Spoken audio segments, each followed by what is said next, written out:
Hi, I'm Amanda McBride Hill. I'm an archaeologist here at the Alabama Historical Commission.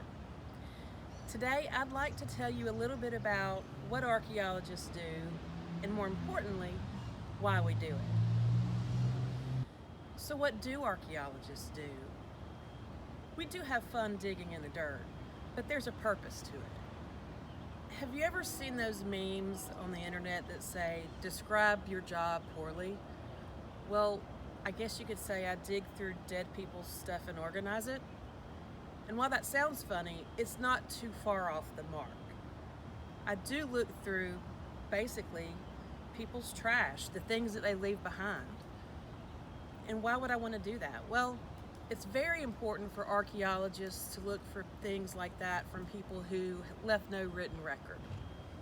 Native Americans, the people who've lived here for thousands and thousands of years before the white man came over, they didn't have written records. And so in order for us to learn about how they lived, we've got to piece together their lives from the things they left behind, which is essentially their trash. But what about if we want to learn about a culture from the 1700s, the early 1900s, from World War II? Why would we want to do that? We have written records, we have books, we have letters, we have photographs, we may even have film reel from like World War II or even people who lived through it.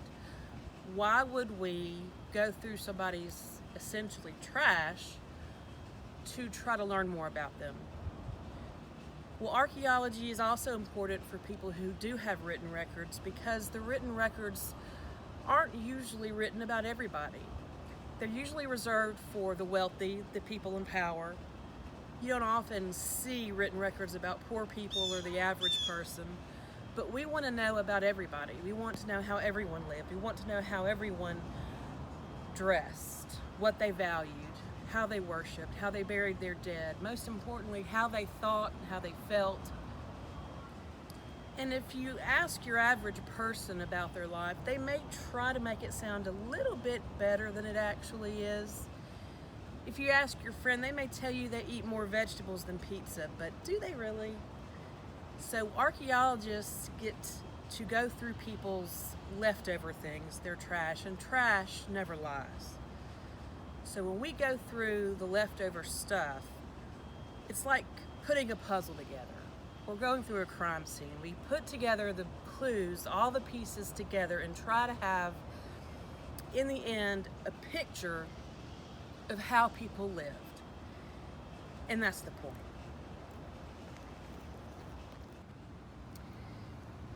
I've got a trash bag here, and we're going to go through it, and at the risk of oversimplification, we're going to go through and see if we can learn about the individual or individuals that made this trash.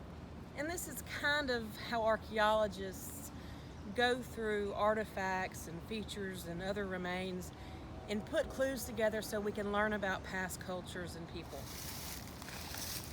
Let's see what we got.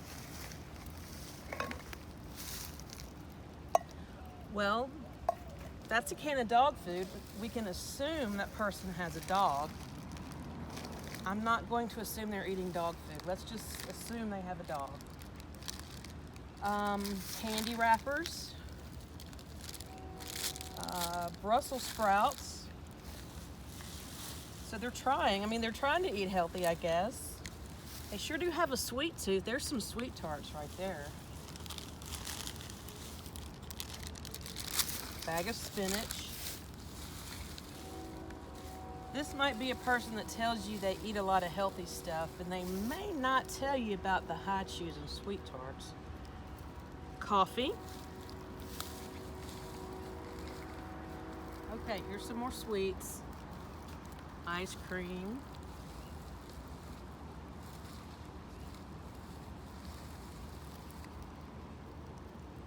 Okay. Artificial fingernails. Strawberry scented hand soap.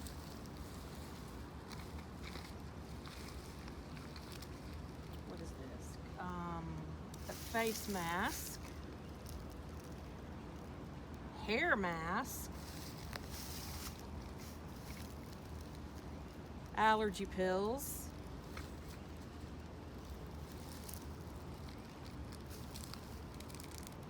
$100-calorie snack pack.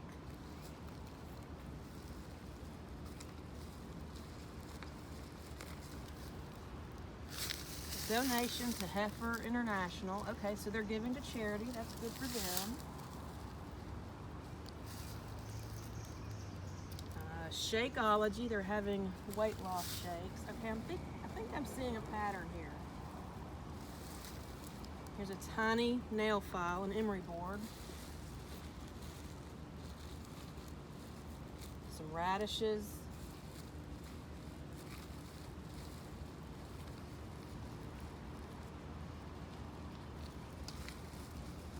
Okay, well, what can we make of these things? We can ask some basic questions. Well, is this from an office? Is it from a residence?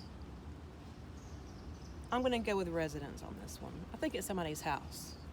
I don't see a lot of office-y stuff. I do see food, dog food, coffee, medicine, things that you would have at your house. So I'm gonna go with a house.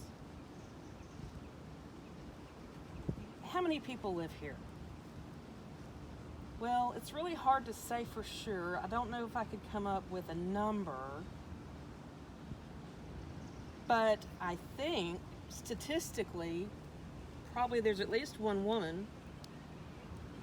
I'm sure men can use fake nails, but I know more women who do that. So that and the face mask and the hair conditioner and the strawberry soap, that's going to lead me to believe there's at least one woman here. I think that makes sense. Also, with the 100-calorie snack packs, the Shakeology, look like they're trying to eat healthy, but maybe having a little bit of a rough time with it with the ice cream and the candy. We've all been there, right? Trying to be healthy, but falling off the wagon a little bit here and there. We've done that. Needs their coffee in the morning, has allergies. I can relate to that as well. So there are some basic things. Okay, they've donated to charity. I'm good. I'm glad to know that. That's nice too. So there are just some basic questions you can answer about the person who contributed to this trash. When archaeologists get to a site and they've gathered all the data, they get all the artifacts, they want to answer questions about the lives of the people who left it. At the end of the day, some of it may not be conclusive. You may not answer all the questions that you have. Some of the data may end up bringing up more questions than you had initially, and that's okay. Are there any other questions you can think of for this data? Think about it.